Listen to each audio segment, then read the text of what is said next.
Hi, I'm Samantha Amundsen. I am owner of Samantha Skin and Beauty. You can find me at www.samanthaskinandbeauty.com. I started working for my friends doing makeup for them in their weddings when I was in college.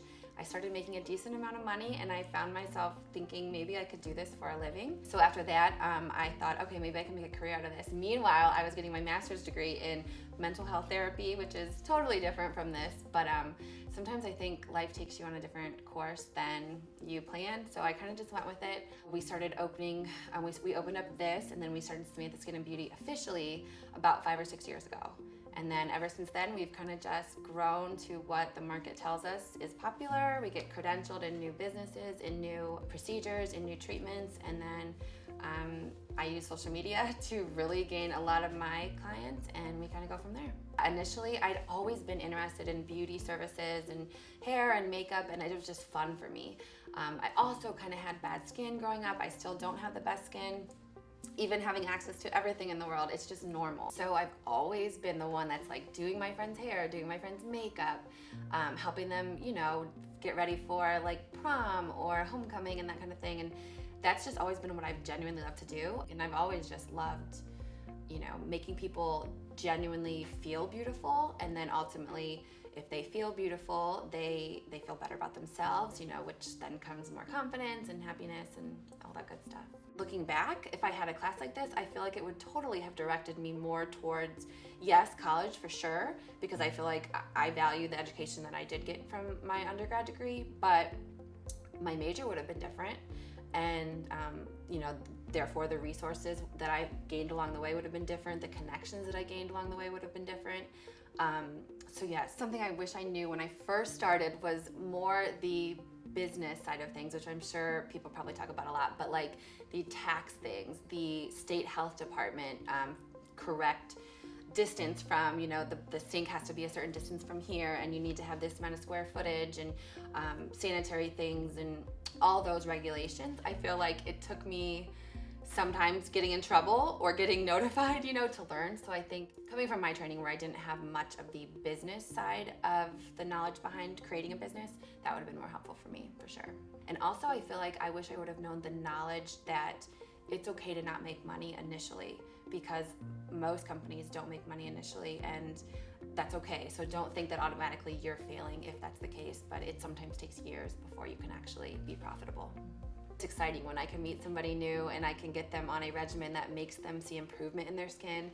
I can get them like with their first facial treatment and they start to see improvement, and for me that's the best feeling with all of it. I love it. There's nothing better than seeing somebody get success with something that I actually recommended for them. Initially when I started working, I found difficulty doing time management, right? So specifically creating specific times in my schedule to do this, right? And so I would find myself, I'll do it tomorrow, I'll do it the next day, and really that's not the way you need to get things done. But trying to grow at the rate at which you want to grow is difficult, and you can't choose the rate at which you want to grow. So I think learning to be adaptable and trying to manage that and keeping those clients coming and keeping them interested in you long term is something that I need to focus on as well. I take great pride in this business, and so for me it's like my baby because I built it from nothing. So when people continuously come back to me and ask me for advice, for skincare tips, for what products I'd recommend for their skin, when they were really happy with their results, so then they tell their friends to come back, or they have a daughter who is having significant acne and they say, I need your help, and they feel confident knowing that I can help them and I have the right tools or the right procedures or products or whatever it is. So that does definitely make me feel happy. Here at our office, we have several different in-office treatments available. We also have a bunch of retail products that we do sell. Ideally, we like to kind of get you guys on a comprehensive plan. So the goal is to have you on a good home care regimen with your skincare, and then ideally come back in to get treatments as well. It definitely depends, I would say, on age group. I have younger clients in their 18 to 25 range, between like the ages of like 50 to 70. They're definitely going to have more concerns typically, so we would get them on a more inclusive regimen, and then there'd be more options for them to do in office.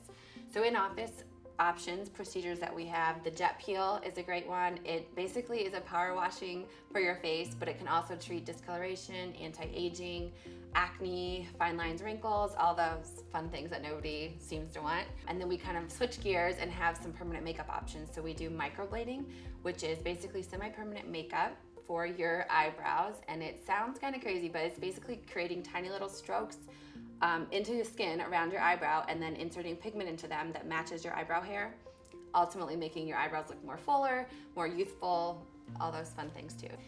Long term, you need to be happy with what you're doing in life, and whatever it takes, whatever that means, to find a career that you genuinely are passionate about and you love to do every single day, I would do it. I think it's worth fighting for. Sure, there's some years you might not make any money, you might go in debt, but as long as you have a good financial plan behind you and you have success of your family or whomever it is, your spouse, whatever, I really think it's important to try to consistently work towards the goal that you have into the job and the career and the business that you really want to do.